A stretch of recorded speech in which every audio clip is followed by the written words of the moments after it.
Here's the truth about why you're not getting promoted, and I'm not going to sugarcoat it today. It's not your performance because if you're here, your work is probably excellent. And it's not your intelligence either because you're likely one of the sharpest people in that room.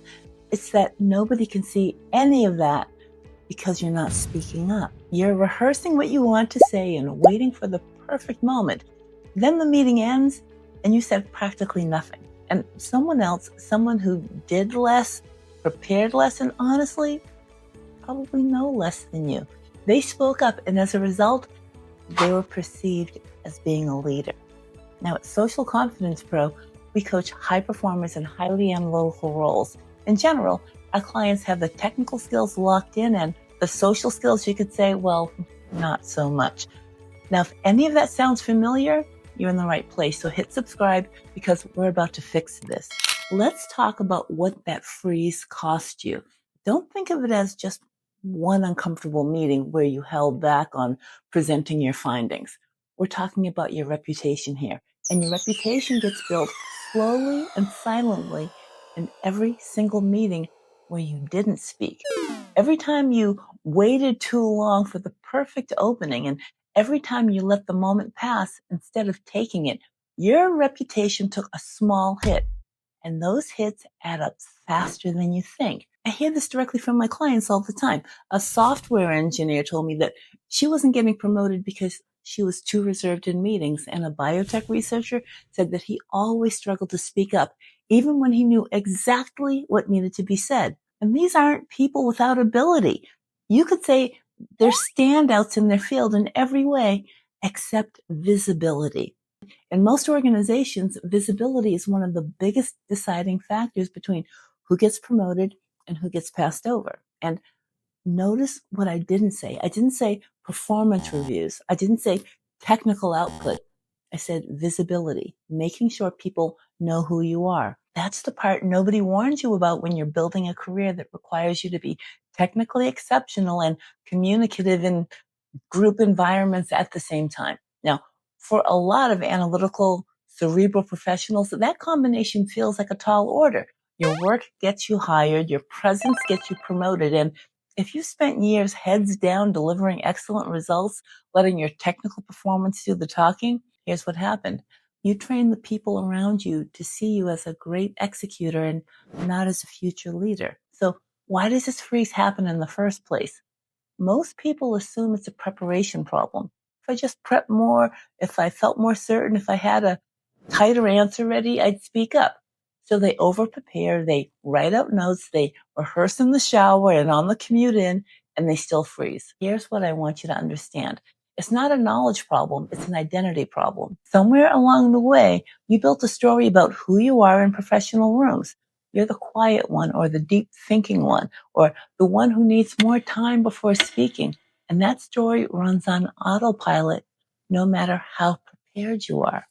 See, your central nervous system doesn't care that you have the right or best answer that everyone's waiting for. It's protecting an identity. And until that identity changes, the freeze comes back every time. So don't be surprised when it happens again, at least not before we fix it. Here's a second layer to this too, and it's especially common in high achievers who can't afford to underperform. You're afraid of being wrong in public. Your entire professional brand is built on getting things right, correct? So saying something imprecise or getting pushback feels like a real threat, even in low stakes situations and when everyone else in the room is just thinking out loud. Your brain reads that moment as danger and it stalls and waits for certainty that's frankly never coming. That's the analytical freeze. And the way out isn't more preparation. It's a different identity. There's real research behind this. Before I give you the 3 things you can use in your very next meeting, I want you to understand you're not imagining this. There's real research behind why visibility beats performance, and it comes from one of the most respected voices in organizational behavior. Jeffrey Pfeffer, a longtime professor at Stanford's Graduate School of Business, who spent decades studying power, influence, and how people advance inside organizations. Pfeffer's research keeps landing on the same uncomfortable conclusion. Job performance is a surprisingly weak predictor of who gets promoted and who gets the raise. Across large studies of organizational advancement, performance accounts for only a small slice of the outcome, and the much bigger factors are visibility and relationships and how well someone manages their own presence in a room. In other words, the people who move up aren't necessarily the most competent people in the building. They're the most socially visible and socially fluent ones. And here's another piece of the research to note. When you promote your own accomplishments, people tend to like you a little less, even while acknowledging the accomplishment is real. But when someone else says the exact same thing about you, well, that praise lands as both more credible and more likable. It's the same information and a completely different reception based entirely on who's delivering it. This is why staying silent and letting your output speak for you feels like the safe professional choice. But that's one of the costliest choices you can make. Intangible work can't show up in a room, but you can. And if you're not speaking, nobody's building the case for you at all. The thing is that people who speak with confidence, even when they're not fully certain, get read as more competent than people who wait for certainty before they say anything. That's not fair, and it's not about who knows more.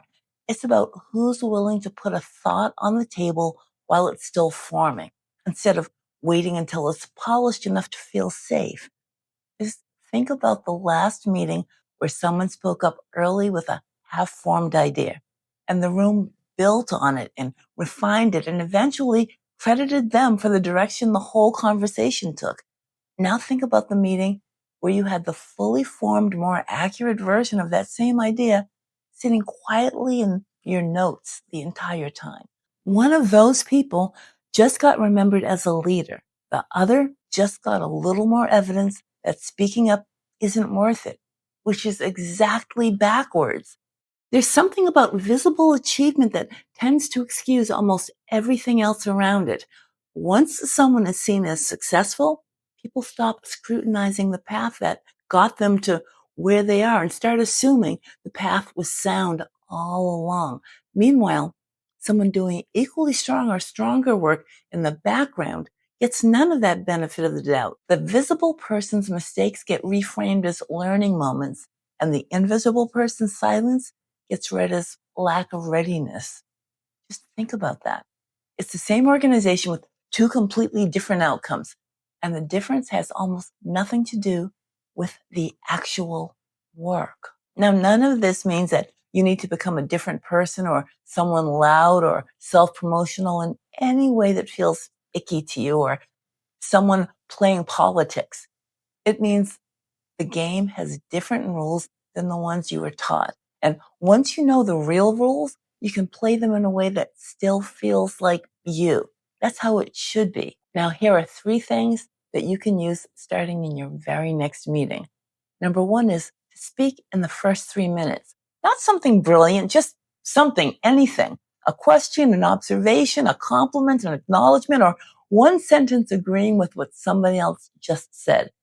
This one earns you outsized visibility points because in the first few minutes of any meeting, your nervous system is quietly deciding one thing. Am I a participant here or am I an observer? And once it locks you in as an observer, speaking up later feels like an interruption. You've categorized yourself as someone who watches and not someone who contributes. But if you've already spoken once, you're a participant, and speaking again becomes dramatically easier. So the rule is simple. Speak first, something small, every single time. No negotiating with yourself about it. Number 2, stop fusing your idea with your identity. When you freeze, what's happening underneath it is that you've linked your self-worth to the quality of what you're about to say. So if the idea lands flat, it doesn't feel like the idea failed. It feels like you failed.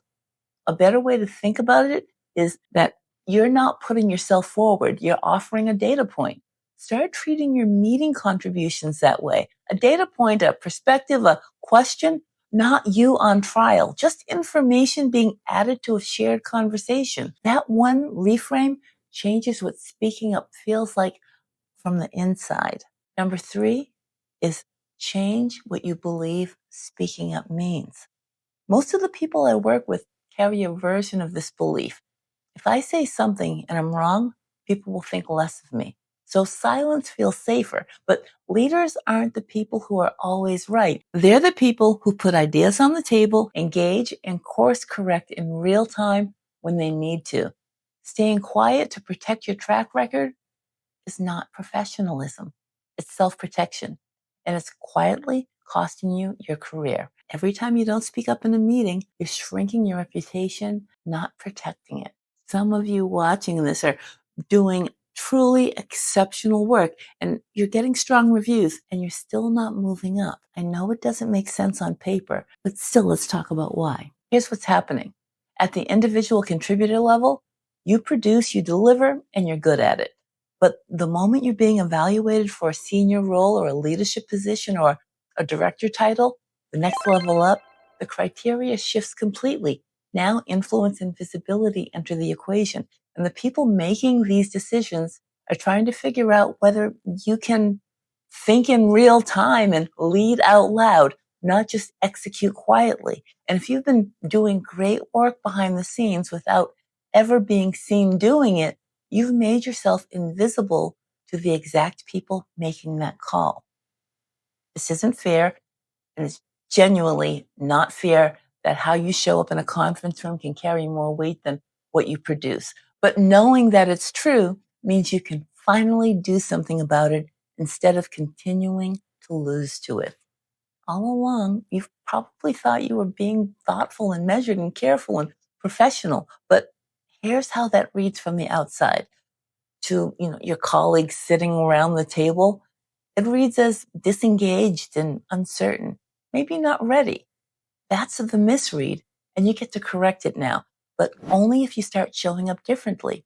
The freezing up, the silence, the promotions where you weren't seriously considered, they're all symptoms of the same root cause. You haven't yet built the identity of someone who owns their presence in professional rooms.